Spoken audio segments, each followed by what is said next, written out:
Welcome to the deep dive.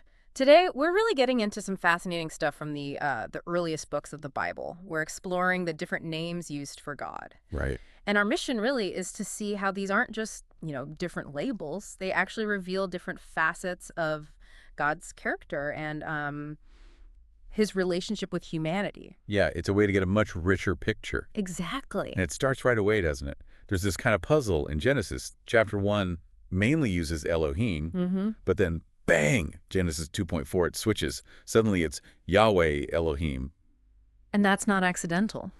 Not at all. It feels very deliberate, like a theological point being made right from the start. It really invites you to ask, okay, what's going on here? So let's dive into that. Let's Yeah. start with Elohim. What exactly does that mean? Well, Elohim is the Hebrew word, sort of the general term for God or even gods. Right, I've heard it's plural in Right. form. It is technically plural, but when it refers to the one true God, it consistently takes singular verbs. It's often called a majestic plural, emphasizing fullness or intensity. So in Genesis 1, what aspect of God is Elohim highlighting?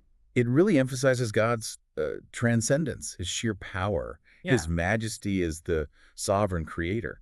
The God who speaks and light appears, Yeah. the God who creates the heavens, the earth, all the creatures, humans. It's God on a cosmic scale, maybe a bit distant, lofty, definitely. Okay, so that connects to the idea of general revelation. Exactly. Elohim represents those universal attributes of God that anyone, anywhere could potentially grasp just by looking at the universe he made. Yeah. God is the ultimate ruler, the one who established all this order. That paints a picture of immense, almost overwhelming power, which makes the shift you mentioned even more striking. It really does, because then you get the introduction of Yahweh Elohim in Genesis 2. And Yahweh, that's Yeah. different. That's the personal name, isn't it? That's the one, God's covenant name, often translated as Lord in all caps in English Bibles.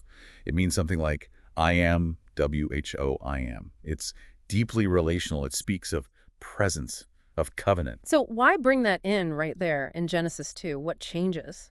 Well, look at the focus of Genesis 2. It becomes much more human-centered. Ah, okay. You see God forming the man from dust, breathing life into him, incredibly intimate actions. Right. Planting the garden, giving commands directly. Exactly. Creating Eve as a partner.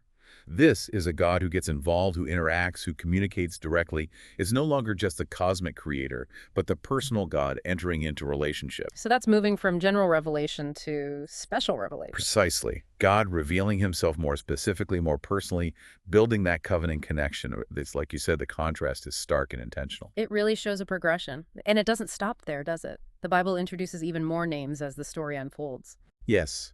These compound names, often combining Yahweh with another term, come up in specific situations. They reveal even more about God's character based on his actions in history. Can you give an example? Sure, think about Yahweh Yireh. The Lord will provide. From the story with Abraham and Isaac. That's the one. Revealed right when God provides the ram. It shows God is the one who foresees our needs, even in crisis, and makes provision. It's about his timely intervention. It makes God's character so practical, almost tangible, like Yahweh Rapha. The Lord who heals. Yeah, that comes up when God makes the bitter waters sweet for the Israelites in the desert.